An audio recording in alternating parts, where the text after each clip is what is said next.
Hello friends, welcome. तो जैसा कि हम जानते हैं कि आज के समय पे हर चीज़ ऑनलाइन हो गई है। जैसे हम कोई भी फॉर्म भरते हैं तो अगर हमें कोई भी बेनिफिट उसमें अवेल करना है तो उसके रिगार्डिंग हमें डॉक्यूमेंट अपलोड करने होते हैं या हमारे पास वो डॉक्यूमेंट होने चाहिए। जैसे अगर हम किसी कैटेगरी के अंदर कर रहे हैं तो कास्ट सर्टिफिकेट, स्कॉलरशिप के लिए अप्लाई कर रहे हैं तो इनकम सर्टिफिकेट, स्टेट के किसी हैं तो डोमिसाइल सर्टिफिकेट। तो अब बात करते हैं कि इनको हम बनवाए कैसे। तो इसके लिए मैक्सिमम स्टेट्स ने अब हर चीज़ के लिए ऑनलाइन पोर्टल ओपन कर दिया है, जहां आप सिंपली जाके थोड़ी सी जानकारी रखते हुए अपना सर्टिफिकेट बहुत ही आसान और कम रुपए में बनवा सकते हैं बिना किसी झंझट के। सबसे पहले आप गवर्नमेंट पोर्टल पे जाएंगे और वहाँ पे अपनी एक आईडी क्रिएट करेंगे, जैसे मैं इस यूपी गवर्नमेंट की साइट पे कर रहा हूँ। तो यहाँ पहले एक यूज़र नेम चूज़ करना है। अगर यूज़र नेम पहले से किसी ने ले रखा है तो ये नहीं लेगा। आपको एक यूनिक यूज़र आईडी लेनी है, जस्ट लाइक गूगल। जैसे हम गूगल में लॉगिन करते हैं सेम उसी तरीके से इसका आईडी बनेगी। अब यूज़र नेम के बाद आपको क्या करना है, अपना नाम डालना है, यानी एप्लीकेंट नेम।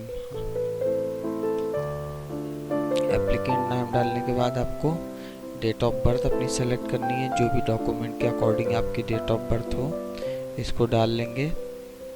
उसके बाद आपको अपना जेंडर चॉइस करना है, मेल फीमेल या ट्रांसजेंडर जो भी होगा आप उसको चूज़ कर लेंगे।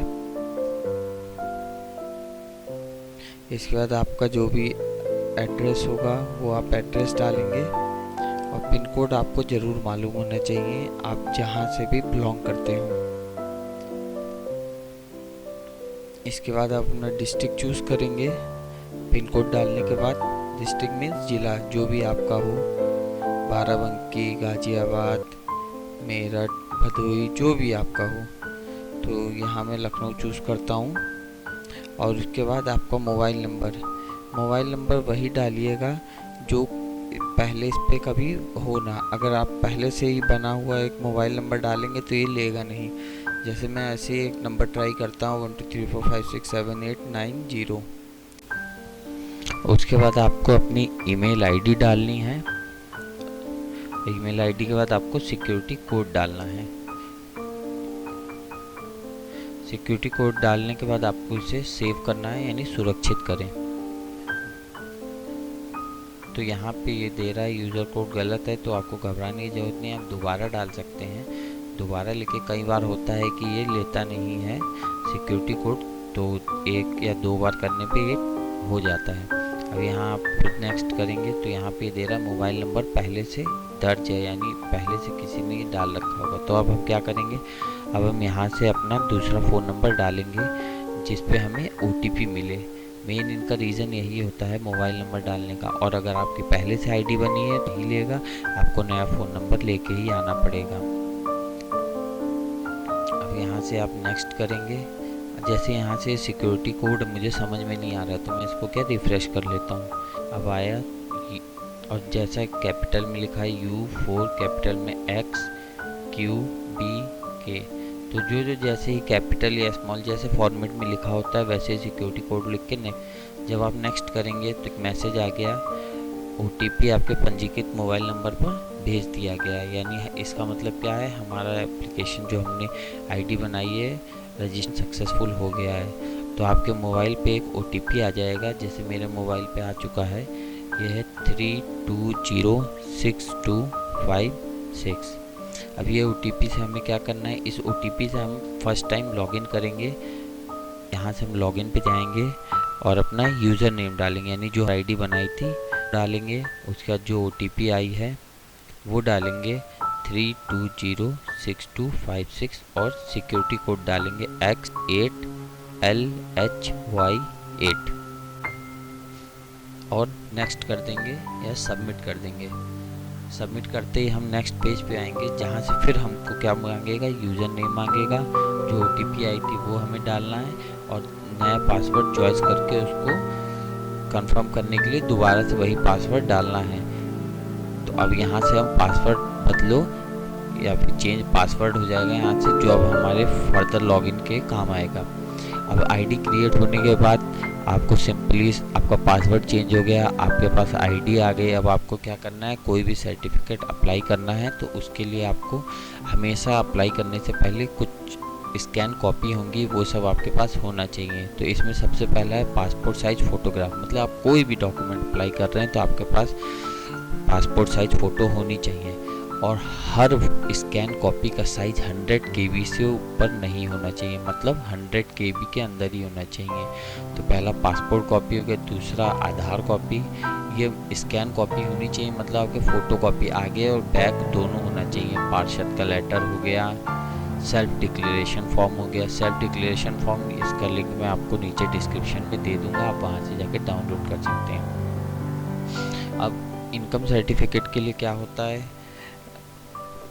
इनकम सर्टिफिकेट के लिए आपके पास पे स्लिप होनी चाहिए, और डोमिसाइल सर्टिफिकेट के लिए आपके पास एड्रेस प्रूफ की स्कैन कॉपी होनी चाहिए। तो अब जैसे मैं लॉगिन करता हूँ, यहाँ से मैं लॉगिन पे क्लिक करता हूँ। अब मैं यहाँ से लॉगिन के पेज पे जा रहा हूँ।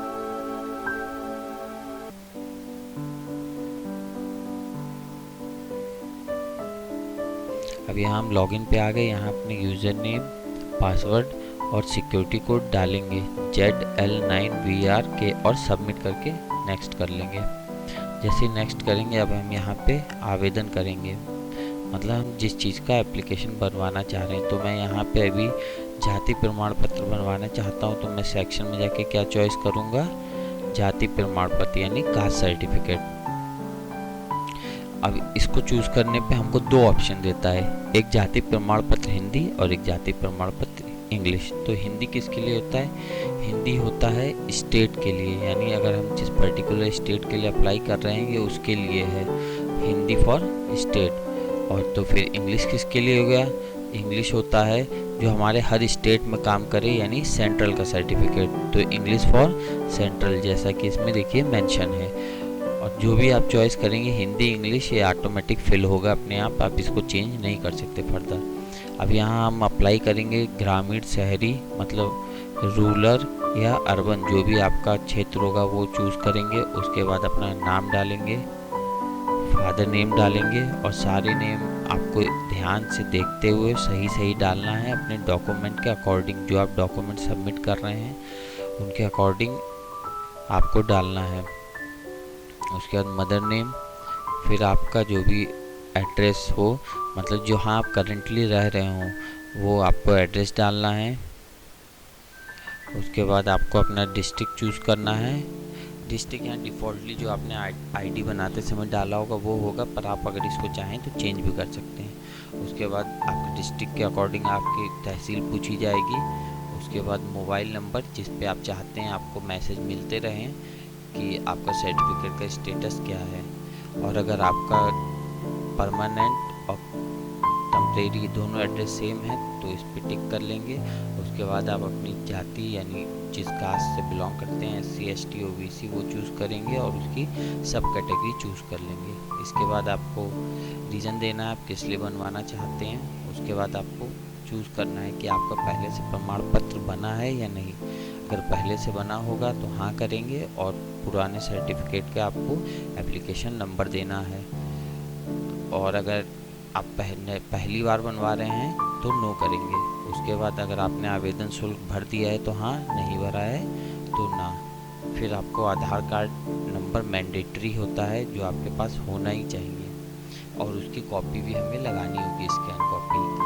तो अब पहला हमने फ़ोटो चूज़ कर लिया, सेल्फ डिक्लेरेशन फॉर्म डाल दिया, तीसरा पार्षद का लेटर हम अपलोड रहे हैं। और अब इसके बाद हम अन्य में जाएंगे और आधार कार्ड की कॉपी भी हम यहाँ सबमिट कर देंगे। आधार आपका कोई भी हो, चाहे कार्ड का हो या फिर जैसा आता है वैसा, उसकी फ़ोटो कॉपी करा के आप उसको स्कैन करा के फुल आधार आप उसको अपलोड कर सकते हैं। और अगर आपका पहले से, जैसे मेरा यहाँ पे सर्टिफिकेट है तो मैं ओल्ड सर्टिफिकेट डाल के यहाँ पे डिस्क्रिप्शन डाल के और ओल्ड सर्टिफिकेट की कॉपी भी लगा दूँ, जिससे क्या होगा मेरा सर्टिफिकेट बनने में बहुत ही आसानी हो जाएगी। ये सब होने के बाद हम इसको क्या कर देंगे, सबमिट करेंगे, और सबमिट करते ही एक प्रीव्यू आ जाएगा।